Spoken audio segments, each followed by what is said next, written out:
السلام علیکم ورحمۃ اللہ وبرکاتہ۔ ایک مرتبہ حضور صلی اللہ علیہ وآلہ وسلم نے حضرت جبرائیل علیہ السلام سے پوچھا، اے جبرائیل، تمہاری عمر کتنی ہے؟ جبرائیل نے عرض کیا، حضور، اتنا جانتا ہوں کہ چوتھے حجاب میں ایک نورانی ستارہ 70,000 برس بعد چمکتا ہے، میں نے اسے 72,000 مرتبہ دیکھا ہے۔ حضور صلی اللہ علیہ وآلہ وسلم نے فرمایا، وَعِزَّتُ ربی انا ذالک الکوکب، میرے رب کی عزت کی قسم، میں وہی نورانی ستارہ ہوں۔ حضرت ابراہیم خلیل اللہ علیہ السلام کو نمرود نے جب آگ میں پھینکا تو جبرائیل فوراً حاضر ہوئے اور عرض کیا، حضور، اللہ سے کہیے وہ آپ کو اس آتش کدہ سے بچا لے۔ آپ نے فرمایا، اپنے جسم کے لیے اتنی بلند و بالا ہستی سے یہ معمولی سا سوال کروں؟ جبرائیل نے عرض کیا، تو اپنے دل کے بچانے کے لیے ہی کہیے۔ فرمایا، یہ دل اسی کے لیے ہے، وہ اپنی چیز سے جو چاہے سلوک کرے۔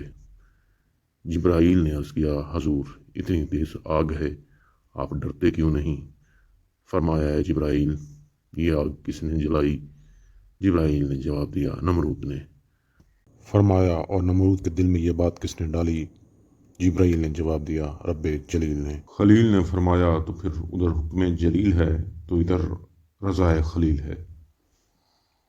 بنی اسرائیل میں سامری نام کا ایک سنار تھا۔ یہ قبیلہ سامرا کی طرف سے منسوب تھا اور یہ قبیلہ گائے کی شکل کے بت کا پجاری تھا۔ سامری جب بنی اسرائیل کی قوم میں آیا تو ان کے ساتھ بظاہر یہ بھی مسلمان ہو گیا، مگر دل میں گائے کی پوجا کی محبت رکھتا تھا۔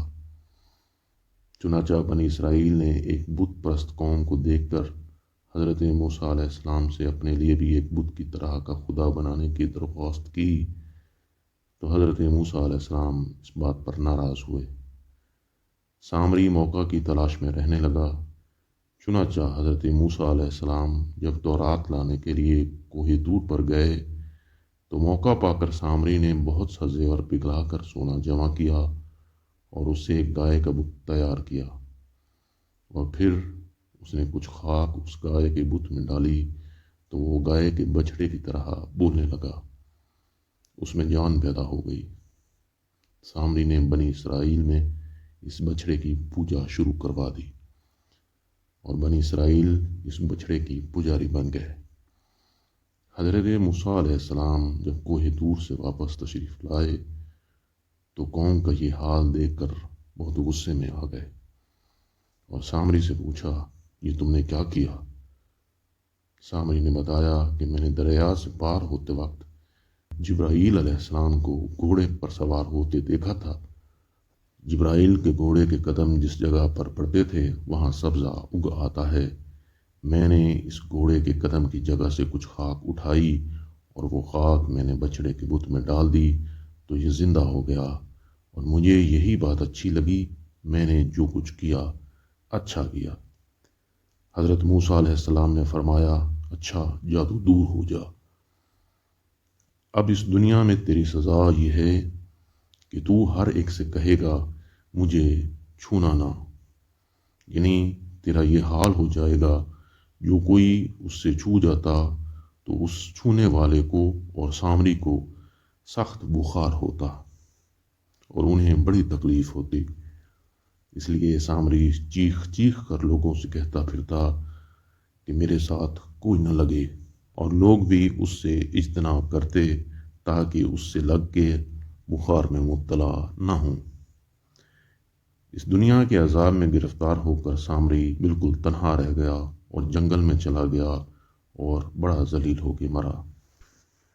ایک مرتبہ جبرائیل علیہ السلام فرعون کے پاس ایک استفتاء لائے جس کا مضمون یہ تھا، بادشاہ کا کیا حکم ہے ایسے غلام کے حق میں جس نے ایک شخص کے مال و نعمت میں پرورش پائی پھر اس کی ناشکری کی اور اس کے حق میں منکر ہو گیا اور خود ہی مولا ہونے کا مدعی بن بیٹھا۔